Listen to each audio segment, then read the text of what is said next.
So the last time we did this, a lot of you guys enjoyed it. And so did I, because it was a different take on Ash's journey as far as the Indigo League. But then I get a comment saying that to please do some more of it. And luckily, the person who made these videos and entered the Unown made the second one called The Journey Continues, which is basically him going to the Johto League. So that's what we're going to do today. We're going to look at what if Ash woke up on time, the journey continues.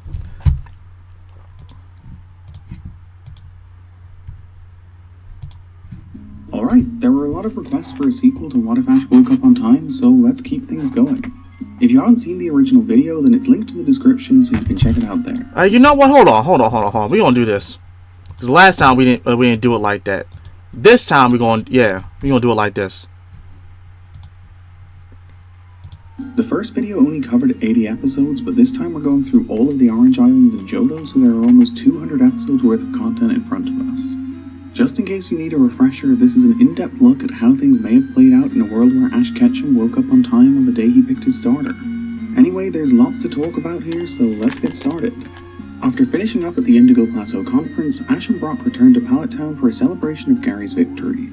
There's plenty of praise for Ash, but Gary is the center of attention.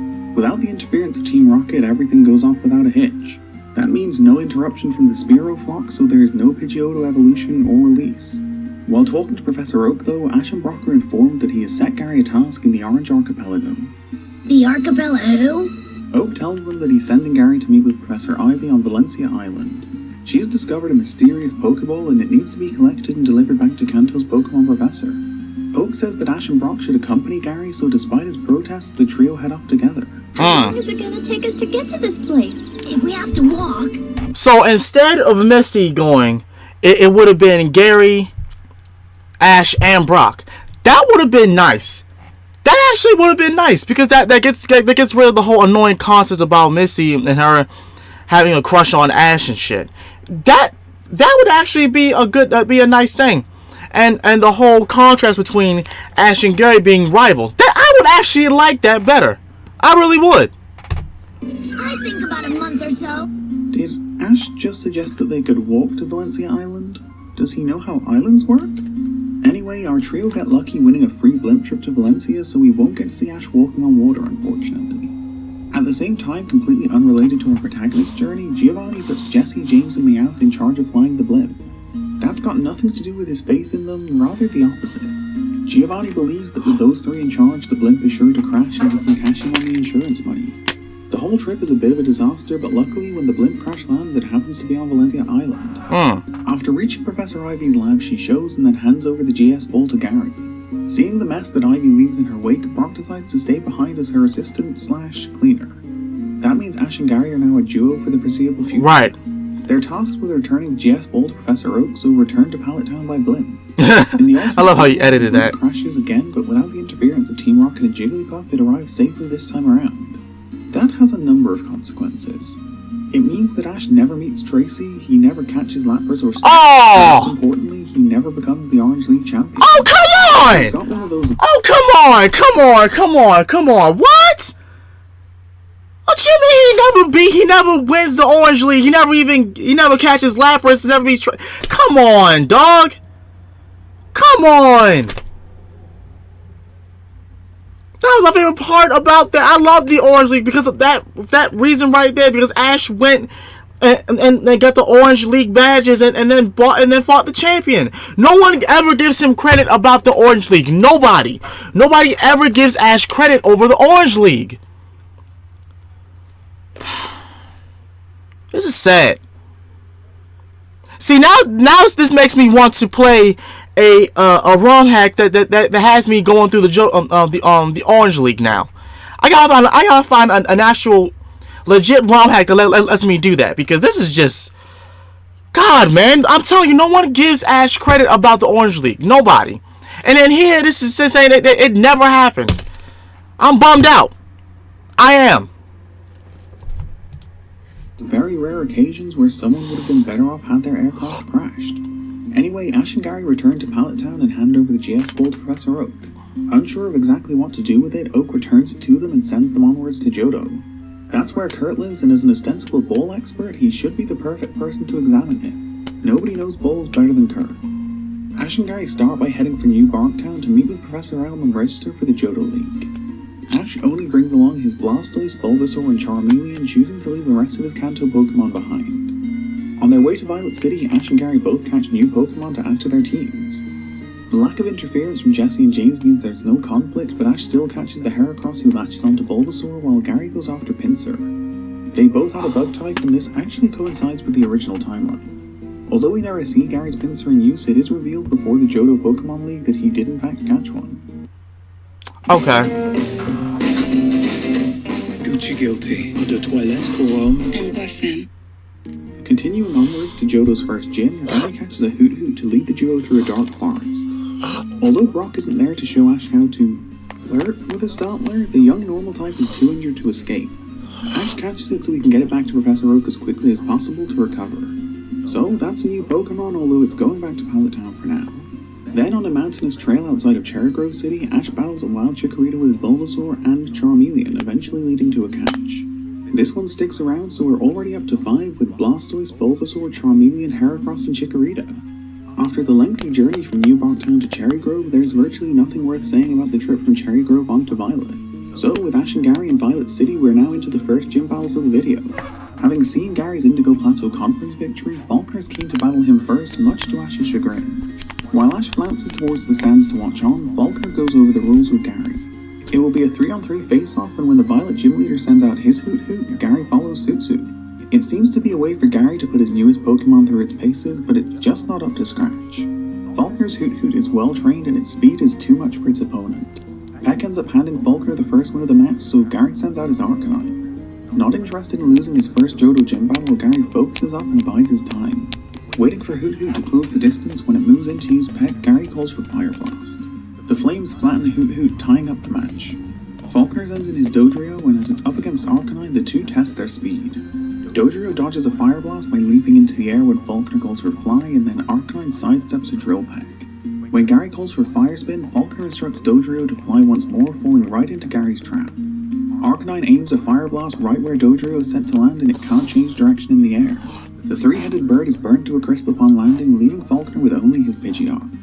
Knowing that Arcanine's speed can be a problem, the gym leader calls for Agility, which allows Pidgeot to dodge a takedown. After a speedy back and forth, Pidgeot eventually gets the better of Arcanine with a wing attack.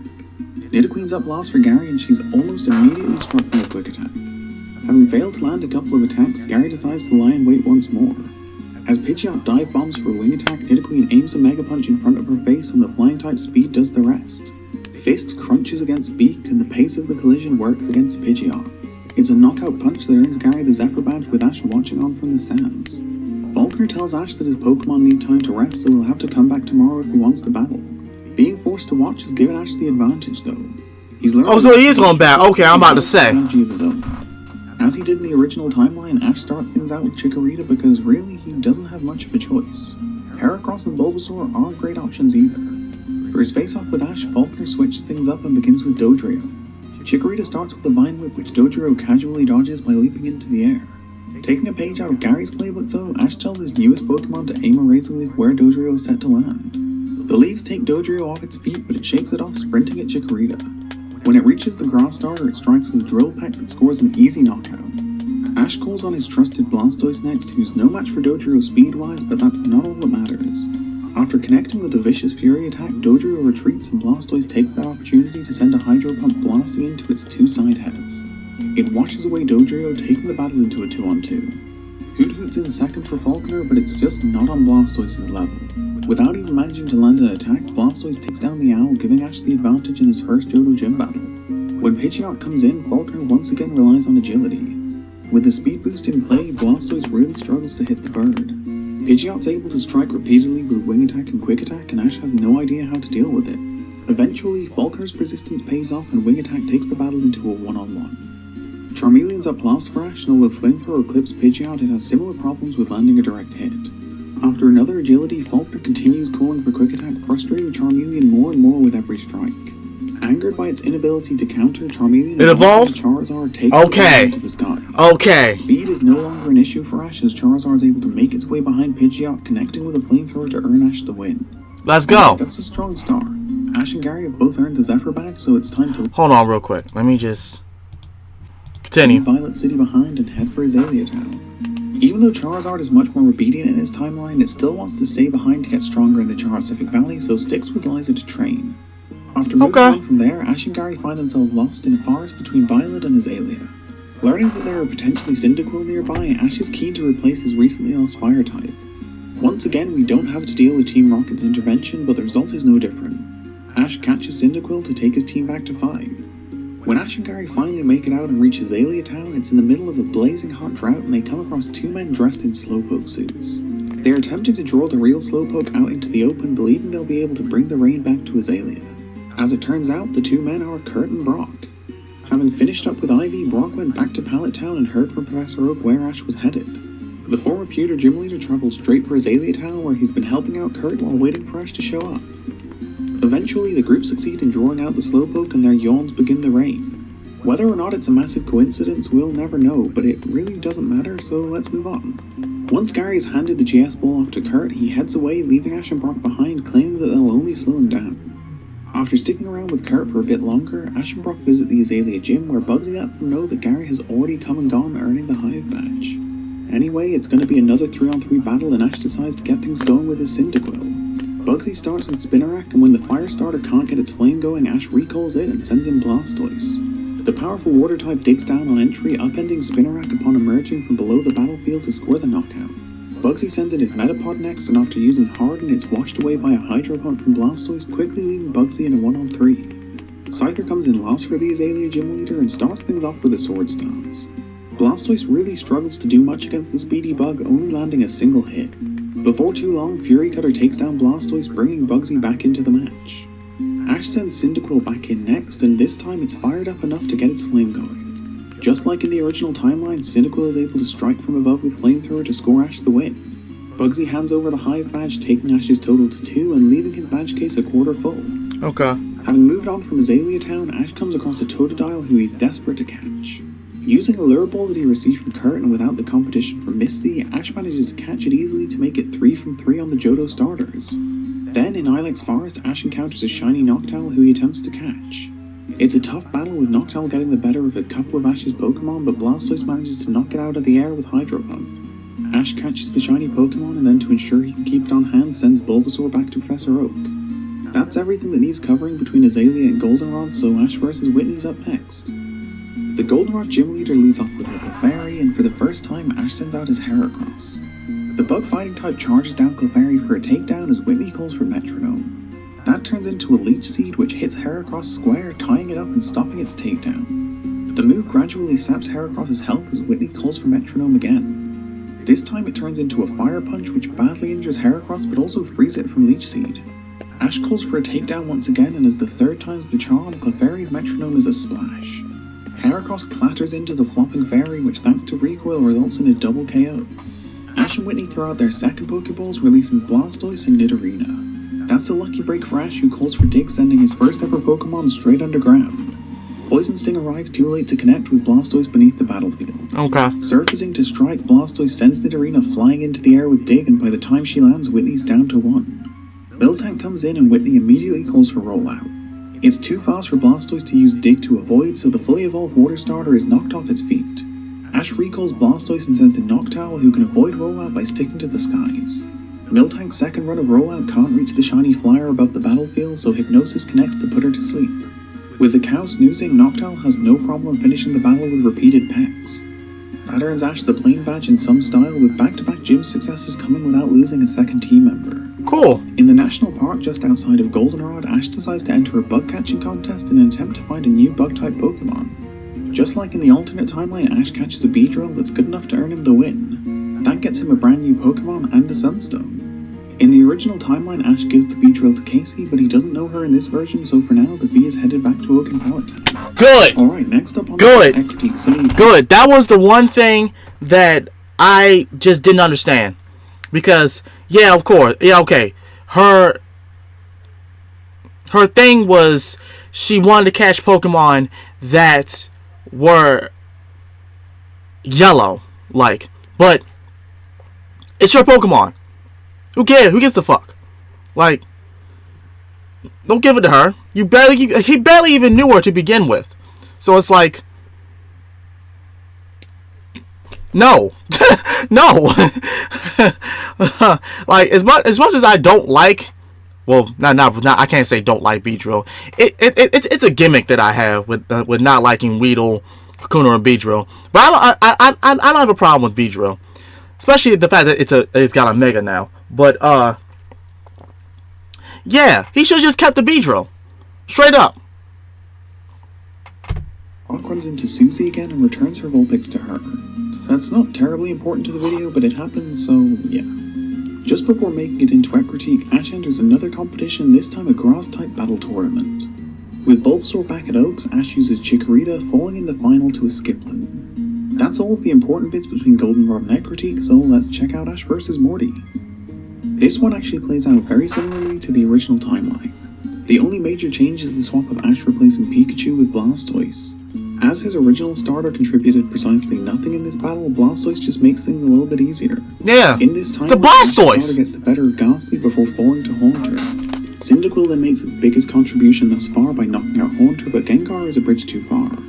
As it did in the anime, Noctowl then goes Talon to Ghostly Toad with Gengar, eventually causing the upset to earn Ash the Fog Badge. That makes 4, and with a choice between Olivine and Mahogany next, Ash and Brock decide to head for the beach. Once they reach the city by the sea, they head straight for the gym, but Jasmine's not there. She is of course tending to Ampharos and sends Ash on to Cianwood City to pick up some medicine. After picking it up, Ash learns of a gym on the island and heads straight over. Chuck's in charge there, and for the first time in Johto, Ash will be in a 2-on-2 gym battle. Everything gets going with Chuck's Poliwrath facing off against Ash's Chikorita. The gym leader calls for double slap, but Chikorita's Vine Whip keeps Poliwrath from closing the distance. Retreating to avoid the vines, Poliwrath fires a water gun at Chikorita that washes her back towards Ash. Razorleaf peppers Poliwrath from across the battlefield, but it's not enough for a knockout. After the attack, Poliwrath successfully gets in close and lands 2 powerful blows with double slap.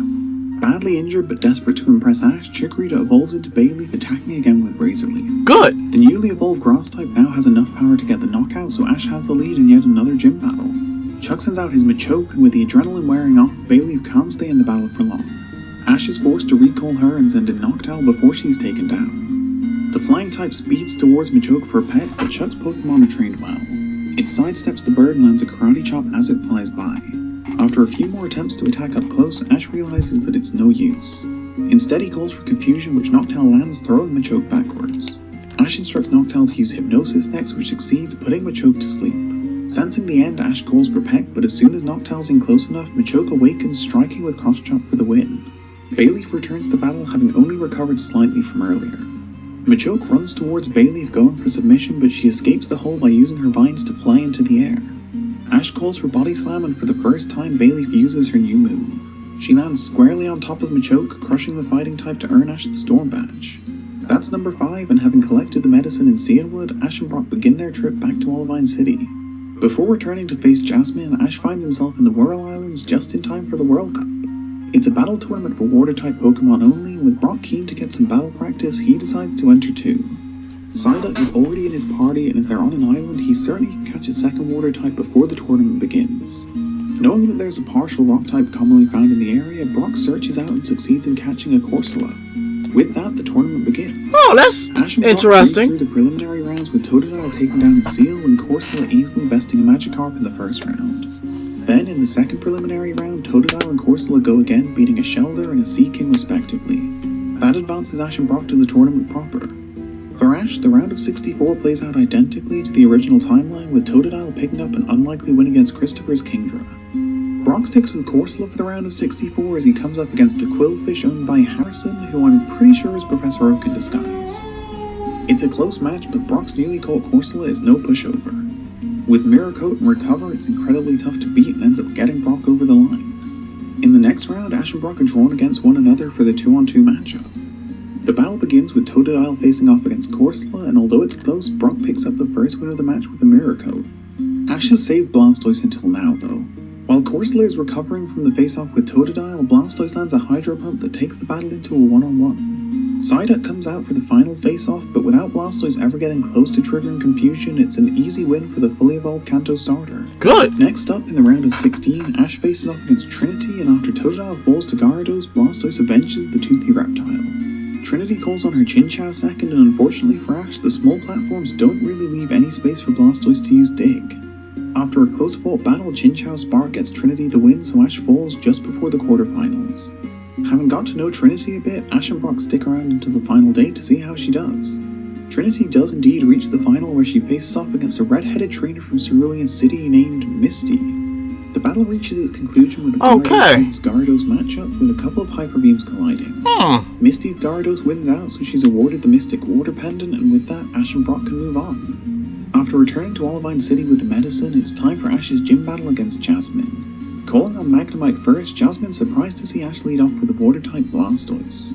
Magnemite goes for an early Thunder Wave, but Ash calls for Dig, so Blastoise dives underground. Hovering above the battlefield, Magnemite doesn't know where to look, and just as its gaze settles on Ash, he shouts for Blastoise to surface. Dig connects on Magnemite's blind side, and it hits the ground hard, skidding along and coming to a stop at Ash's feet. The quad-effective blast leads to an easy knockout, immediately leaving Jasmine with one.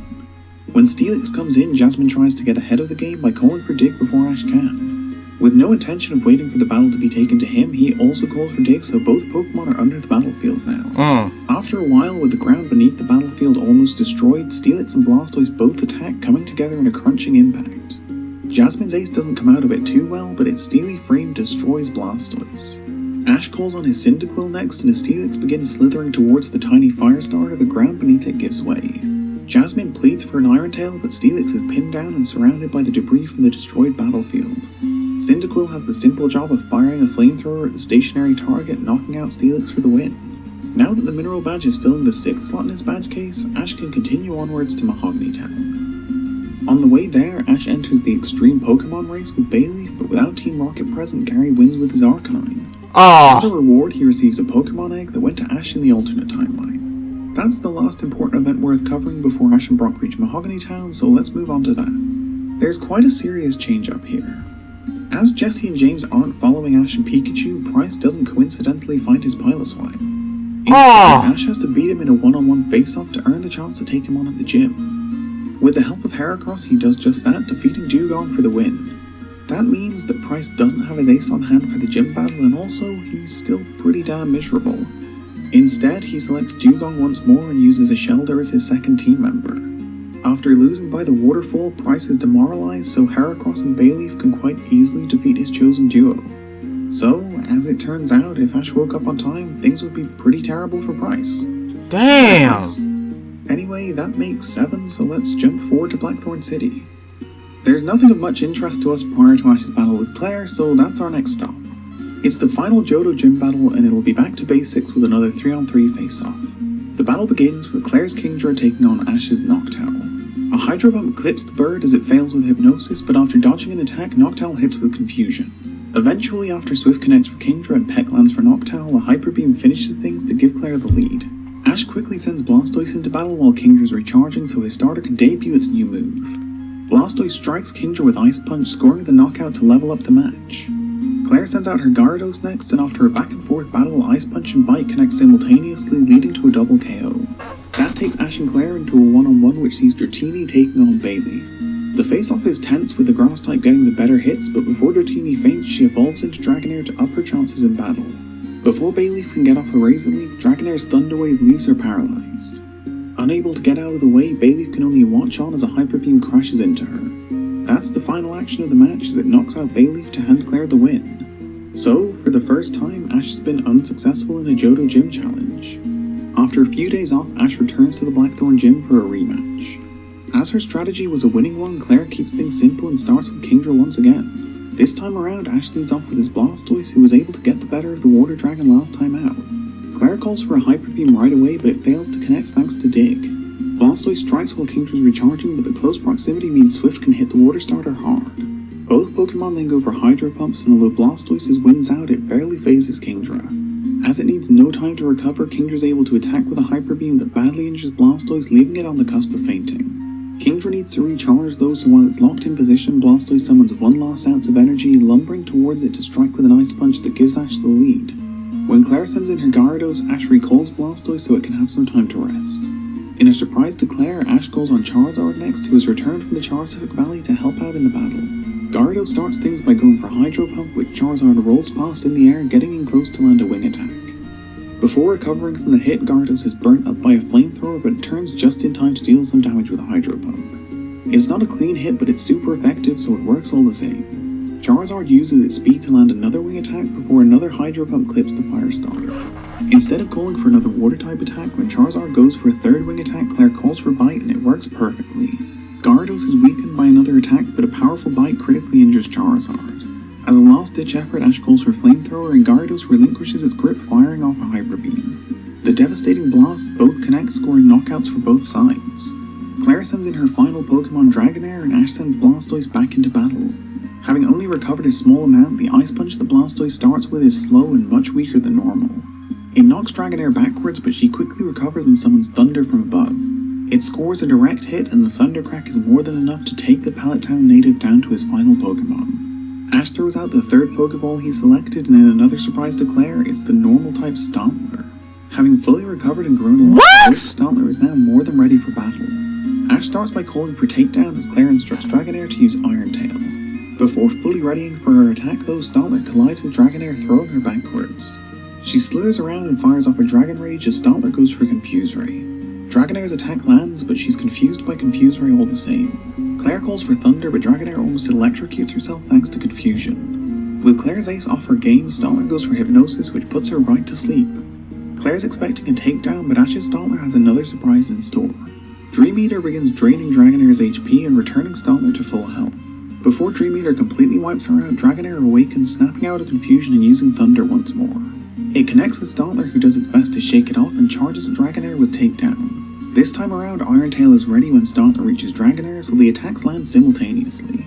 The combined damage of Iron Tail and Recoil leaves Stompler weak, but its Takedown eliminates Dragonair to hand Ash the win. Oh wow. Claire is full of praise for Charizard and Stompler, handing over the Rising Badge to fill Ash's case and qualify him for the Silver Conference. Wow. A few months between the Blackthorn Gym Battle and the Johto Pokemon League, so Ash continues his training. Along the way, he meets Harrison, not the World Cup Professor Oak Harrison, but a fellow Silver Conference entrant. Once he arrives in Silver Town and signs up to compete, he sees that Gary and the World Cup winner Misty have also qualified. To make it into the group stages of the conference, Ash needs to win 3 one-on-one preliminary matchups. Up first, he has to take on Salvador and his Ferret. Blastoise is simply too powerful for the ground type? I figured a ground Pokemon would be stronger against an electric type. Oh, wait a minute.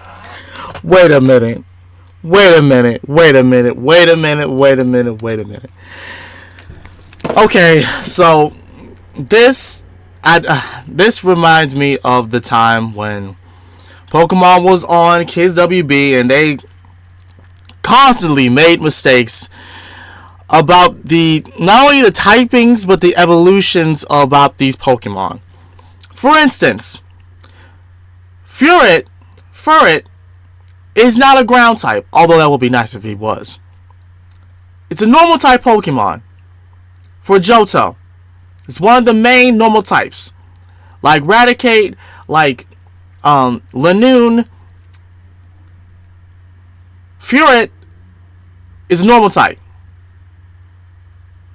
Sure, it might learn some ground type moves. It might. But no. Continue. Really, Ash and Misty had a terrible influence on each other. They're definitely better off traveling separately. After beating Salvador, Bailey and Cyndaquil win Ash's second and third preliminary matches, so without any real problems, he's weeded into the top 48.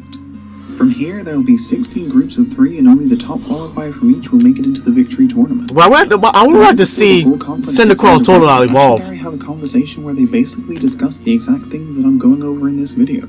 I wonder, if you hadn't come late that day, we might have ended up in 2 different parts of the world tonight. They end the night as friends and go their separate ways, ready for the groups to begin. When the groups are drawn, Ash finds himself up against Macy and the World Cup champion Misty, who defeated Jackson in the preliminaries. Up first, Ash takes on Macy, but it's a complete wash. Her trio of Slugma, Quilava, and Electabuzz are no match for Blastoise, who sweeps through her entire team with Hydro Pump and Dig. Unfortunately for Macy, her team's made up of primarily Fire-type Pokemon, so Misty makes pretty quick work of her too. That means the final battle of the group, Ash vs Misty, will decide the winner. Having checked out her team on the computer, Ash selects Bayleaf, Bulbasaur, and Blastoise. Sadly for Misty, her Monotype obsession puts her at a massive disadvantage. Bulbasaur starts the battle against Misty Starmie, and despite the type advantage, a super effective Psychic gives Misty the lead. Bulbasaur is dealt significant damage though, so Bayleaf has no trouble tying up the match. Gyarados is up next, and after a Razor Leaf connects, Bayleaf dodges a Hyper Beam. Ash recalls Bayleaf and sends in Blastoise, who strikes with Ice Punch while Gyarados is recharging. It's not enough for the knockout though, so Dragon Rage connects before a Skull Bash finishes things for Gyarados. That takes Misty down to 1. Her final Pokemon is her Quagsire, who Ash and Brock got to see as a Wooper in the World Cup. Not knowing exactly what she's capable of, Ash calls for Dig. While Blastoise is underground though, Quagsire uses Earthquake, which destroys the battlefield, trapping Blastoise in place. The hell? First starter knocked out by the attack is recalled, leaving only Bayleaf. Misty instructs Quagsire to dig down into the largely destroyed battlefield, knowing that any Grass-type attack will be devastating. After staying underground for a full minute, Misty instructs Quagsire to surface, but instead of striking with Dig, she pops up behind Bayleaf and connects with an Ice Punch. The attack seriously injures Bayleaf, but she recovers quickly to land a Razor Leaf that earns her the knockout. Bayleaf runs to Ash, tackling him to the ground in celebration. Ash and Misty shake hands, and she guarantees him that they'll meet again. Having qualified for the last 16, Ash checks the draw and sees that he'll be up against Gary next. It's been a full year since Gary breezed past Ash at the Indigo Plateau Conference. Both trainers have grown since then though, so let's see how... He's gonna bring his Primeape in this? Okay. The battle gets going with Ash's Heracross facing off against Gary's Pinsir. The two bug types know each other well from back on Route 29, so their face-off is a tetchy one. They exchange several attacks before Pinsir attempts to catch Heracross in a guillotine. Breaking free of the Oko move, Heracross counters with a reversal, scoring a direct hit for the first win of the match. Gary is visibly shaken by going behind, but it's only brief. He calls on his Skarmory next, and with Heracross weak from its battle with Pinsir, one devastating Drill Peck is all it takes. Wanting a Pokemon who can match Skarmory in the air, Ash calls on Charizard next, who has returned from the Charcific Valley once again. The two duel for dominance in the sky, with Charizard eventually getting in behind to land a perfect Flamethrower. Skarmory plummets to the ground unconscious as Gary returns him to his ball, sending out Alakazam next. Gary calls for Psychic to begin, but Charizard breaks free to strike with a Wing attack that almost takes out Alakazam immediately. Defensively, it's not up to much, so connecting with a proper Psychic after Wing attack is vital. It throws Charizard into the ground, but it's not quite enough for the win. Gary calls for a cover, but Charizard returns to the sky and picks up Alakazam, stopping its recovery. Charizard takes the Psychic type high into the sky and then drives it back down to Earth with Seismic Toss. The physical hit decimates Alakazam, and with half of Gary's team down, the match has reached its halfway break.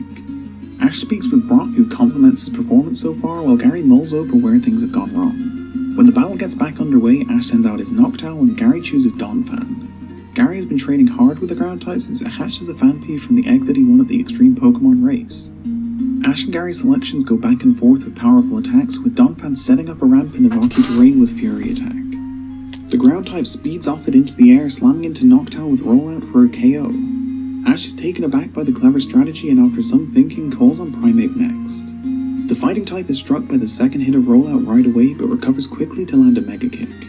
Dodging the third run of Rollout breaks the chain and allows Primeape to strike with Scratch, leaving Donphan weak. Gary calls for Flail next, which blasts Primeape off its feet, but with Donphan struggling to move well, the fighting type recovers in time to attack with Seismic Toss. The attack wipes out Donphan's remaining HP, but the energy expended finishes off Primeape too.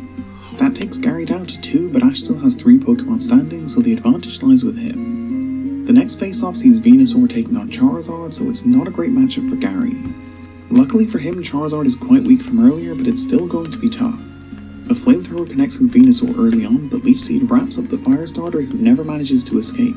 One more Flamethrower clips Venusaur, but with Charizard's movement limited, a Solar Beam scores a direct hit, taking the battle into a 2-on-2. Ash still has Blastoise in his back pocket, but as the type advantage would definitely go to Venusaur, he selects Stantler instead.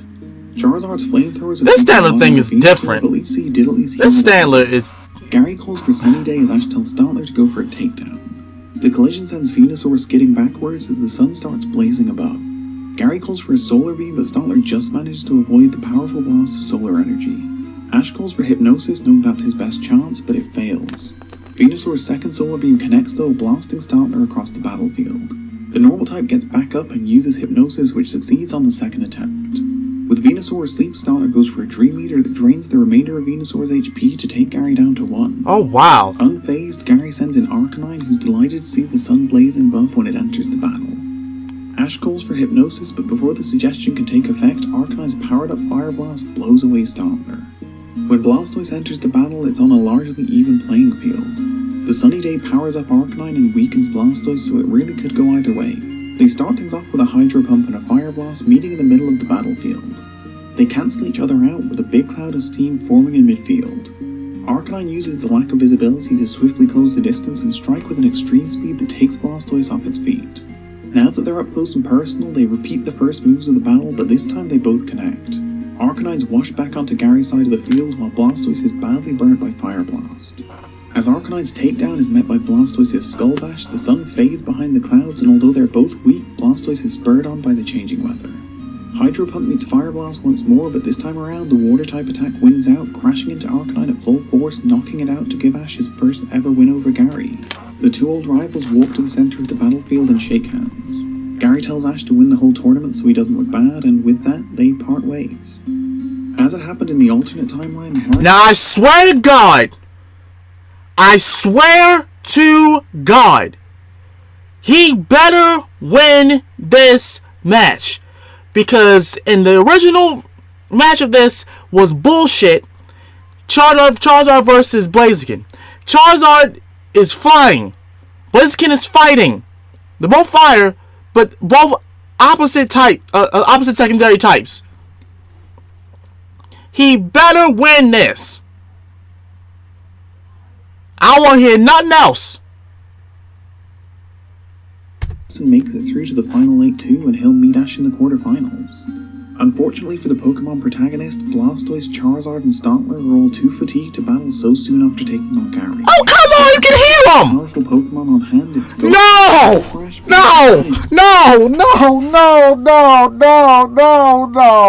Damn it, no. He gonna lose. He's going to lose.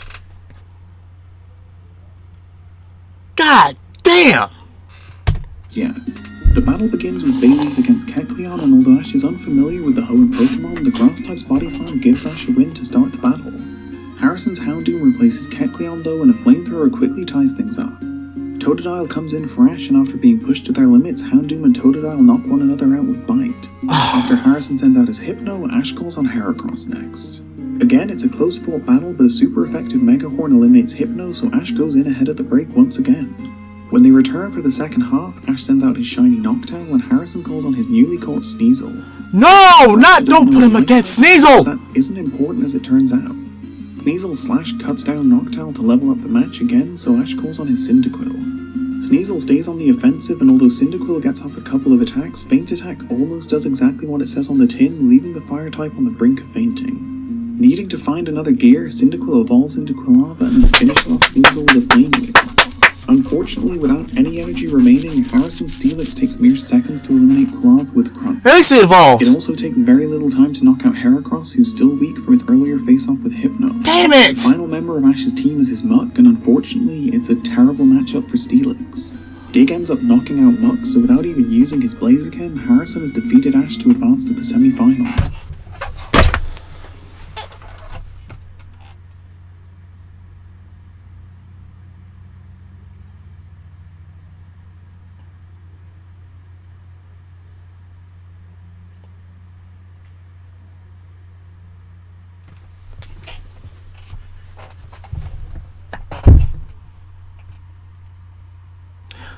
So let me get this straight. Not only does he not even enter the Orange League, but he doesn't win this match either. Are you serious? Who ever heard of a team immediately going into the next match and not heal? Whoever heard that? Who ever heard of that? Who? Who made that rule up? Somebody tell me. I must know. I must know.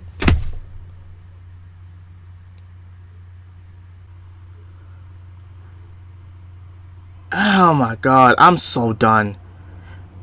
And the whole thing with Noctowl going up against Sneak. Why? Why? I'm upset. I'm upset. I'm actually upset. Because what you could have did, in all seriousness, you could have evolved those two other starters up, Totodile and Cyndaquil, could have evolved them up, right? Toadal didn't have to be knocked out right then and there. He could have had a Crocodile. That would have did some damage to a Houndoom, right?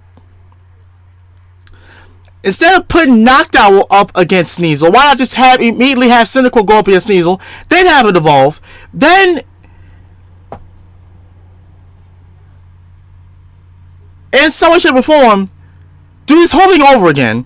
Have Heracross go up against freaking Steelix, use a fighting move, right? And then have like Muck do something. And then have the Noctowl fight the Blaziken. Like, come on.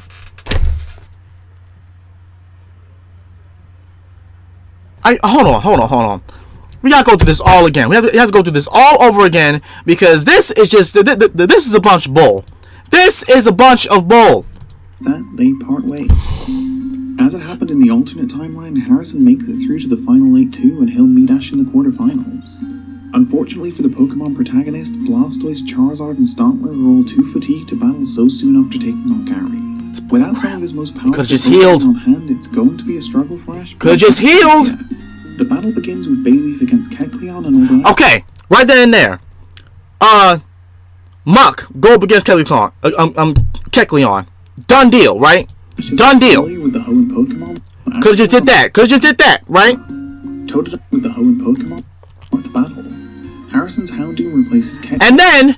And then have Totodile go up against Houndoom. Have it evolve around that time, like you did in the last video, where have this Pokemon immediately evolve while going into battle. Same thing as what we just went through. You just take down Houndoom because Houndoom is not really that strong. Okay.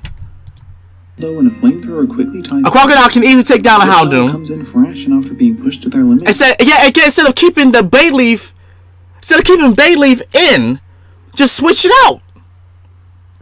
Done deal. I don't understand why make Ash lose. Houndoom and Totodile knock one another out with Bite. After Harrison sends out his Hypno, Ash calls on Heracross next. And then keep that the way it is. Keep that the way it is. Megahorn, Hypno, whatever. Right, Megahorn to Hypno. Done deal. Megahorn eliminates Hypno, so Ash goes in ahead of the break once again. When they return for the second half, Ash sends out his shiny Noctowl, and Harrison calls on his newly caught Sneasel. And that right there, big mistake. Cyndaquil up against Sneasel. Done deal. And then Cyndaquil can evolve. Like, come on, man.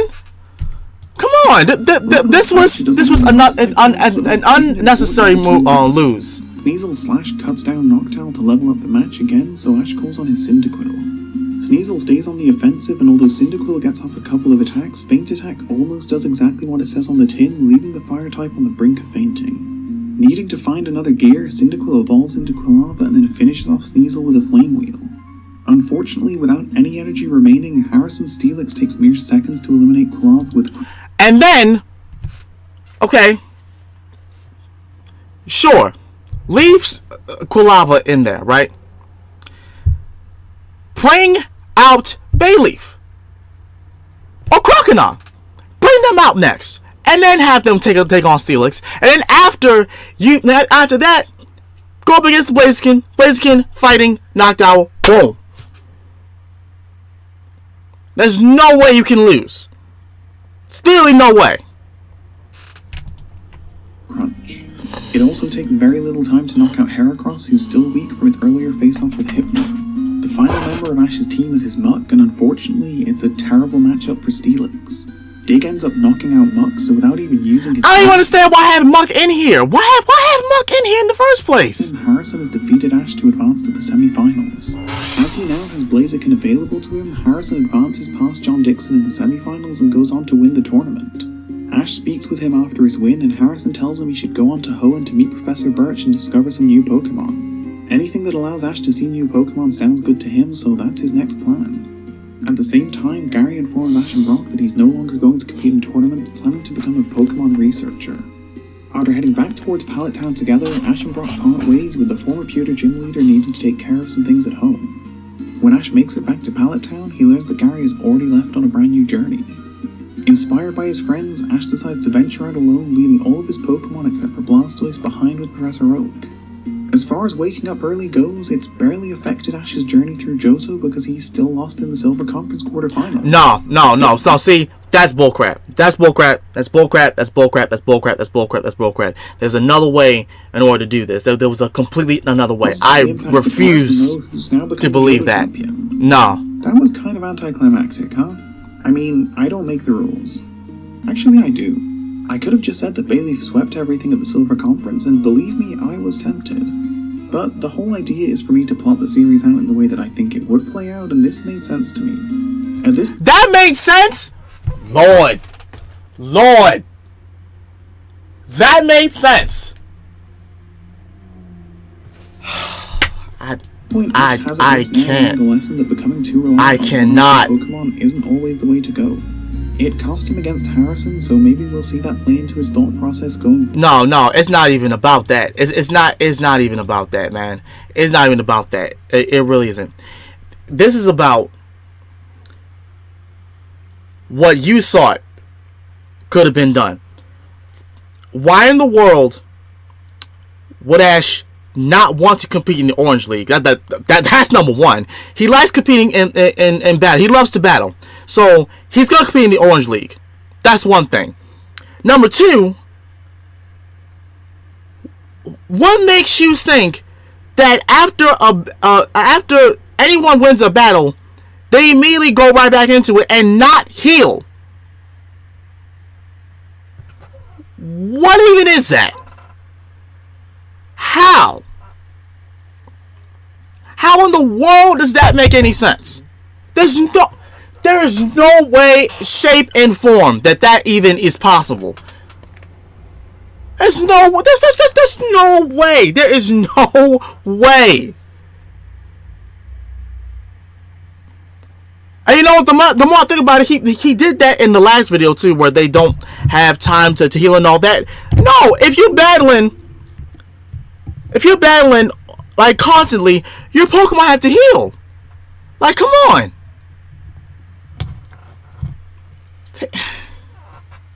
And that whole deal with Muck just confuses me. I don't understand why you put Muck in this and just have it immediately be KO'd.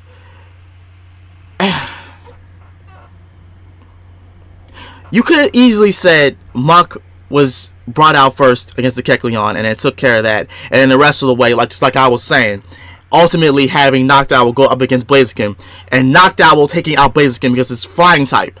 You could have easily said that. Hypnosis, Wind Attack, or Gust, whatever. Could have easily did that. Easily. But no, like, Noctowl going up against Sneasel? What?